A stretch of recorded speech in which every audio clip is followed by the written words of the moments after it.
हर हफ्ते नई भूतिया कहानियां देखने के लिए भूतिया कहानी चैनल को सब्सक्राइब करें और बेल आइकन दबाना ना भूलें। उस रात बाहर बहुत तेज बारिश हो रही थी। नूरी ने अपने पिता से एक सच्ची भूत की कहानी सुनाने को कहा। फिर उन्होंने उसे अपनी जिंदगी में घटी एक सच्ची भूत की कहानी सुनानी शुरू की। उस समय मार्केट में मेरी एक दुकान थी। मैं रोज घर से अपनी मोटर बाइक पर उस दुकान तक जाता था और इस रोड पर एक श्मशान था।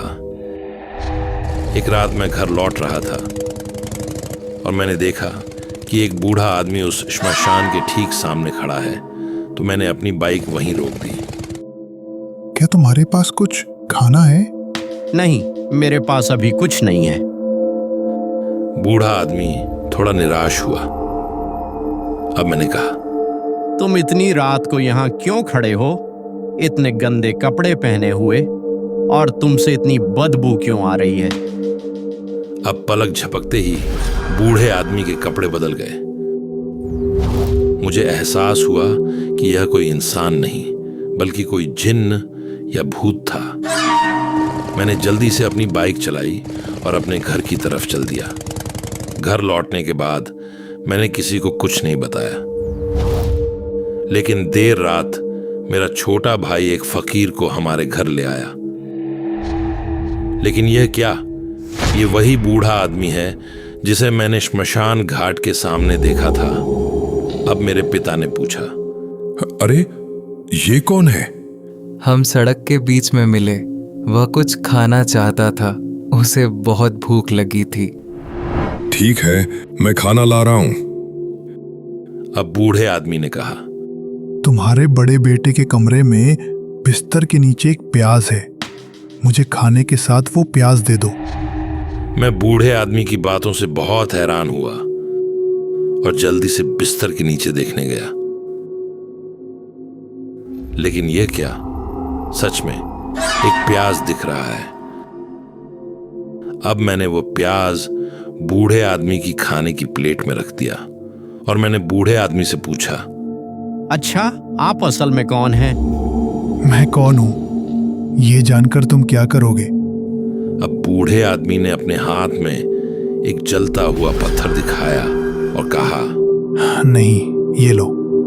मेरी हिम्मत नहीं हुई कि मैं वह पत्थर अपने हाथ में लूं। मैं बस उस पत्थर को हैरानी से देखता रहा। अब बूढ़े आदमी ने मुझसे कहा, तुम अगले 22 दिनों तक मस्जिद जाओगे और दिन में 5 बार नमाज पढ़ोगे। मैं उस समय तुमसे मिलूंगा और मैं तुम्हारे लिए दुआ करता हूं, तुम्हें भविष्य में कोई और परेशानी ना हो। अब मेरे पिता आए और बूढ़े आदमी से कहा, मेरा छोटा बेटा जुआ खेलता है, उसे एक ताबीज दो ताकि वो ये सब करना बंद कर दे। अब बूढ़े आदमी ने मेरे पिता को एक ताबीज दिया और उस ताबीज का इस्तेमाल करने के बाद मेरा छोटा भाई उन खेलों को नहीं खेलता था, क्योंकि जब भी वह उन खेलों को खेलने जाता था तो एक अदृश्य शक्ति उसे रोक देती थी और उसे खेलने नहीं देती थी। यह कहकर नूरी के पिता ने अपनी जिंदगी में घटी सच्ची भूत की कहानी खत्म की। फिर नूरी अपने कमरे में जाकर सो गया।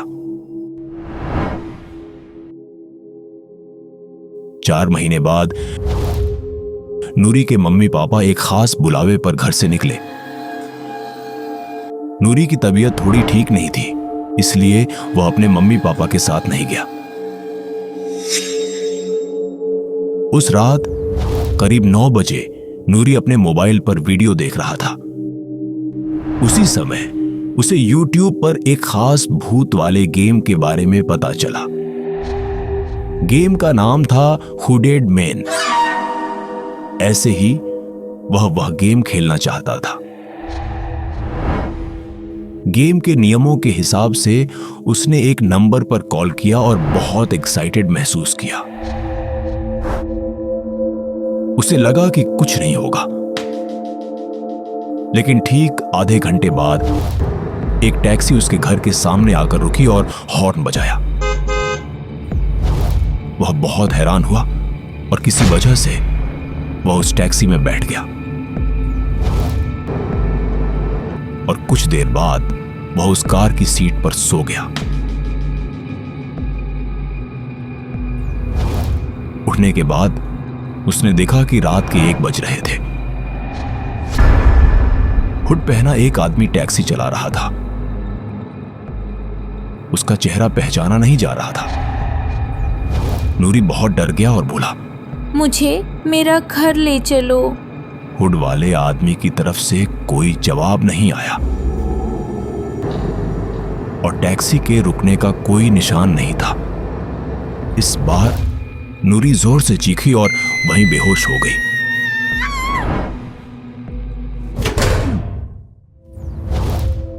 जैसे ही उसे होश आया, नूरी ने खुद को हॉस्पिटल के बेड पर पाया और पता चला कि वह कल रात सड़क के किनारे बेहोश मिली थी।